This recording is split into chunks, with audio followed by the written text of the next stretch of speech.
En este video comenzaremos a hablar de los procesos de síntesis para los materiales compuestos.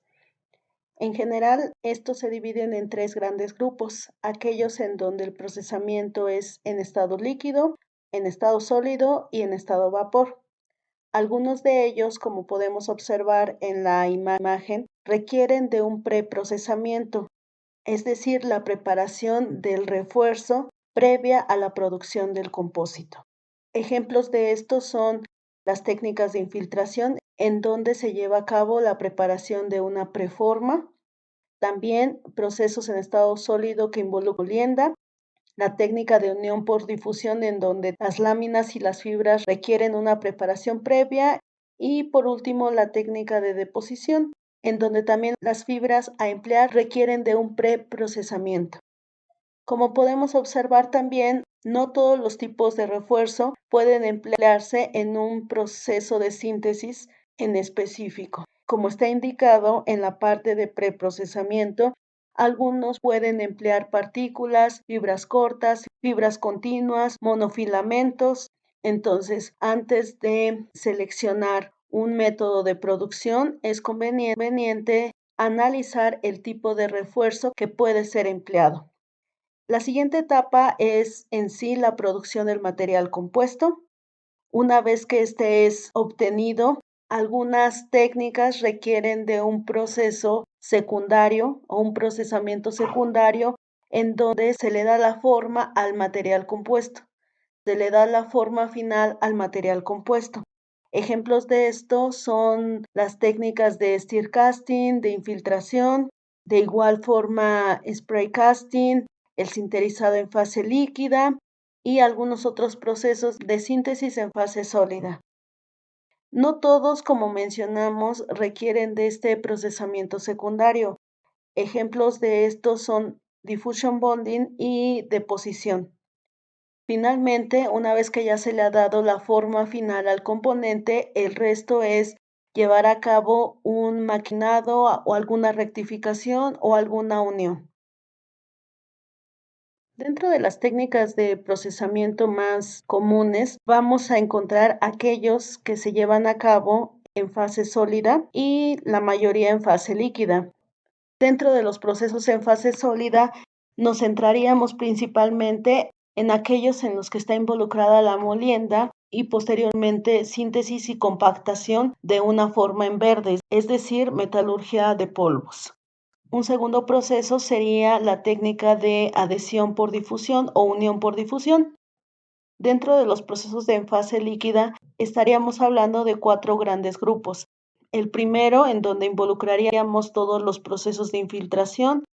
El segundo, abarcando la fundición por agitación, que puede ser totalmente líquido o semilíquido, los procesos in situ y finalmente los procesos de colada por atomización. Comencemos con la técnica de metalurgia de polvos.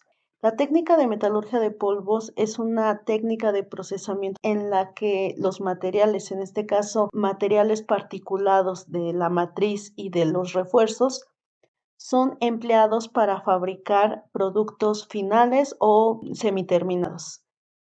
En general, esta técnica contiene 4 pasos básicos, que sería la manufactura de los polvos, la molienda de los mismos, posteriormente la etapa de compactación en una matriz y finalmente la etapa de sinterizado. En términos de materiales compuestos, esta técnica es muy importante debido a que permite la fabricación de compósitos con un alto porcentaje en volumen de reforzamiento. Además de que por esta ruta también se pueden fabricar nanocompósitos. Esta ruta de procesamiento también está ganando importancia debido a que no hay una excesiva formación de clústeres, también a la humectabilidad que se alcanza y finalmente debido a la poca formación de fases no deseadas. Los problemas anteriores son habituales en muchas de las técnicas de procesamiento y es por eso que esta ruta está ganando más importancia. Como mencionamos previamente, la fabricación mediante estado sólido de un material compuesto de matriz metálica Es un proceso que consiste en unir la matriz metálica y los refuerzos debido a la difusión mutua que surge entre ellos cuando se encuentran a una alta temperatura y bajo presión. Durante el mezclado y sinterizado de los polvos en molinos de bolas de alta energía, los polvos de la matriz metálica y también del refuerzo cerámico se muelen y sinterizan a una velocidad de molienda que oscila las 300 revoluciones por minuto, a fin de producir un material real compuesto, que muchas veces puede ser de tipo micro o puede ser nanoestructurado. Algunos ejemplos que se llegan a fabricar mediante esta técnica son materiales compuestos, matriz aluminio-magnesio, reforzados con partículas de sílice amorfa. Este tipo de compósitos nanoestructurados han reportado valores de dureza de hasta 150 unidades Vickers, que es comparativamente más alto que el valor reportado para compósitos microreforzados. También se ha encontrado que la distribución de las partículas en estos casos es homogénea una vez se alcanzan las 20 horas de molienda y sinterizado. Algunos otros ejemplos fabricados mediante esta técnica son las aleaciones 2024 reforzados con nitruro de titanio o también las aleaciones en general base aluminio reforzadas con partículas de alumina. Una vez que se ha alcanzado el perfecto mezclado, la siguiente etapa es la compactación, como puede observarse en la figura, y finalmente el sinterizado de la muestra para obtener el producto final. La técnica de metalurgia de polvos permite la fabricación del material compuesto una vez mezclados los polvos metálicos con el refuerzo, ya sea en forma de partículas, pero también de fibras. Una vez generada la mezcla, generalmente le sigue la etapa de compactación en frío, una posible desgasificación, una etapa de consolidación a alta temperatura, que puede ser del tipo prensado isostático en caliente, o la técnica de extrusión, que estos ya son procesos secundarios una vez obtenido el material compuesto. Conseguir una mezcla homogénea, por tanto, es fundamental, pero difícil, especialmente cuando se trabaja con fibras.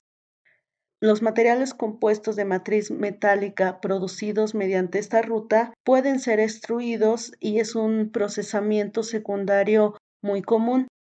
Esto puede generar una alineación de fibras que estarán alineadas de forma paralela al eje de extrusión, pero a menudo puede presentarse la fragmentación progresiva de las mismas. El grado de fractura de la fibra disminuye con el aumento de la temperatura y la disminución de la tasa de deformación local. Otras características microestructurales de los compósitos extruidos incluyen la formación de bandas enriquecidas con los refuerzos cerámicos paralelos al eje de extrusión. La extrusión de los compósitos ya consolidados como piezas finales puede reducir el nivel de agrupamiento y la falta de homogeneidad en el material. Y en general, los cambios microestructurales que ocurren en este tipo de compósitos durante los procesos de conformado se explican en términos de las temperaturas locales, la acumulación de tensiones y el grado de deformación que alcanza el material. Procesos de deformación como el laminado, forjado, implican directamente que se acumulen tensiones en los materiales y que por tanto se puedan generar daños como fractura tanto del material, pero también a nivel de refuerzo, como fractura de partículas, agrietamiento micro, macroscópico, particularmente cuando se trabajan a temperaturas bajas. Sin embargo, el trabajo a temperaturas más elevadas también implican las temperaturas muy elevadas y la posibilidad de que el material vuelva a fundir. Por otro lado, pueden causar defectos macroscópicos como los cambios dimensionales o el desgarramiento en caliente. Y por tanto, es poco probable que se dé lugar a defectos macro y microestructurales. En términos comparativos, el prensado isostático en caliente resulta mucho más atractivo para eliminar porosidad residual, que puede ser interna o superficial. Aún con todo, puede ser difícil eliminar la porosidad residual, principalmente en regiones donde hay segregación de partículas. Analicemos algunos casos de materiales compuestos fabricados mediante esta ruta. El primer caso se trata de un compósito híbrido en donde la matriz empleada es una aleación 6061 con un tamaño de partícula de 75 micras, mientras que los refuerzos son dos nitruros. El primero es nitruro de silicio con 8.6 micras, mientras que el segundo es nitruro de aluminio con 14 micras. Lo primero que podemos observar es la variación tanto en tamaño como en formas que presentan nuestras tres partículas. Los polvos de la matriz, primeramente, podríamos decir que se encuentran dentro de un tamaño medio, mientras que los refuerzos estaríamos encasillándolos en partículas finas. En cuanto a la forma, estas presentan una variación considerable entre ellas mismas. Para el caso del nitruro de aluminio, esta es mucho más angular si la comparamos con las partículas de la matriz, las cuales son más redondeadas tendiendo a esférico, aunque ligeramente alargadas. Estas tienen una característica no facetada, mientras que las partículas de los refuerzos presentan una forma mucho más facetada. Las etapas que se involucran en la fabricación de este compósito son primeramente el mezclado de los mismos. Para ello se emplea un molino de bolas. En este caso específico se manejó una velocidad de mezclado de 150 revoluciones por minuto durante un tiempo de 90 minutos. Una vez generada una mezcla homogénea, son vaciados los polvos en una matriz y se lleva a cabo la compactación en frío, aplicando una carga de 200 megapascales de forma uniaxial. Una vez que se tiene la pieza en verde, esta es extruida aplicando una presión de extrusión de 400 megapascales y una temperatura de 550 grados centígrados. Hay una reducción de 1 a 25 en cuanto al espesor de nuestro material compuesto. Finalmente, lo que se realiza es la caracterización microestructural del material compuesto, aplicando para ello técnicas de microscopía óptica y de electrónica de barrido. En nuestro segundo ejemplo, analizaremos nuevamente un compósito de tipo híbrido, en donde la matriz es de magnesio, mientras que los refuerzos son carburo de silicio y grafito. Primeramente, analicemos el tamaño de las partículas, tanto de la matriz como de los refuerzos. Podemos observar que tanto la matriz como las partículas reforzantes se encuentran dentro de una categoría media en cuanto a tamaño. Analizando la densidad, en este caso podríamos observar que ambos refuerzos son más densos en relación a la matriz. Esto nos generaría un material compósito más denso en relación al material monolítico. En cuanto al procesamiento, de igual forma, aquí se lleva a cabo un mezclado, empleando para ello un molino de bolas con carburo de tungsteno. La velocidad a manejar son 150 revoluciones por minuto, mientras que en este caso el tiempo es considerablemente mayor. Aquí el trabajo se lleva a cabo por 4 horas. Las siguientes etapas, compactación. Para este caso se llevó un calentamiento de los polvos que consistió en mantener los polvos por 1 hora a 110 grados centígrados. A la vez se lleva a cabo la lubricación de la matriz para evitar una excesiva adhesión de las partículas una vez que es aplicada una carga. Y finalmente llevar a cabo la compactación aplicando una carga de 900 megapascales para obtener la pieza en verde. Obtenida esta pieza, se lleva a cabo la sinterización, en este caso aplicando una atmósfera inerte, una temperatura de 550 grados centígrados por 1 hora de trabajo. Y finalmente la etapa de sinterización, que consistirá en mantener las piezas en verde en una atmósfera inerte a una temperatura de 550 grados centígrados por un tiempo de 1 hora.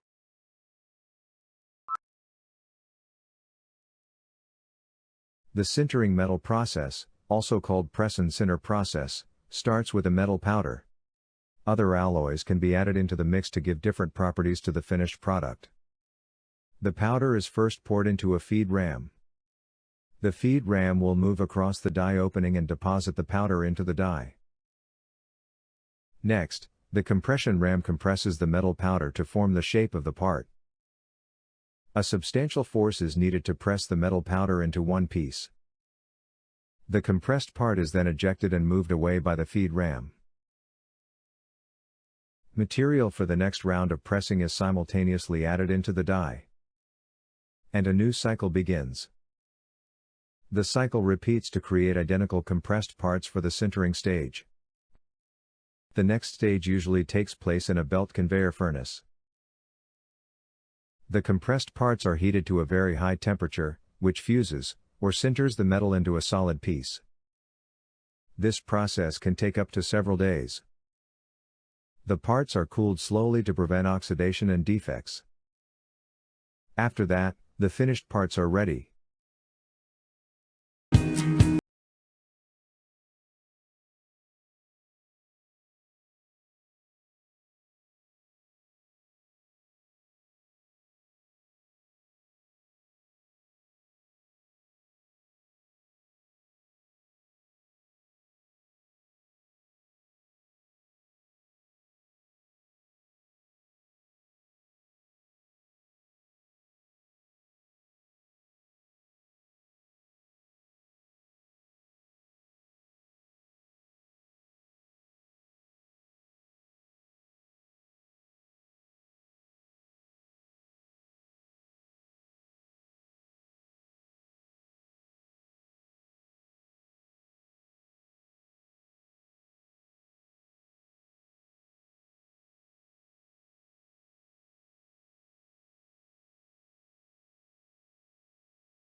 Sizes now require smaller sample quantities.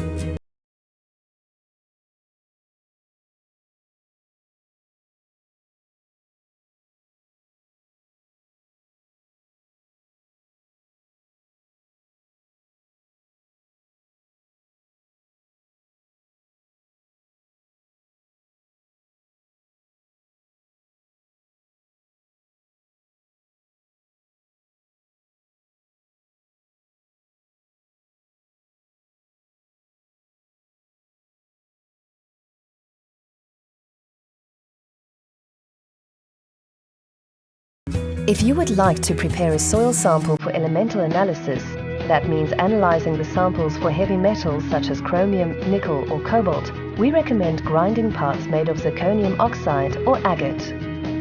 If you would like to analyze other elements, like for example calcium, grinding parts made of steel can be used instead.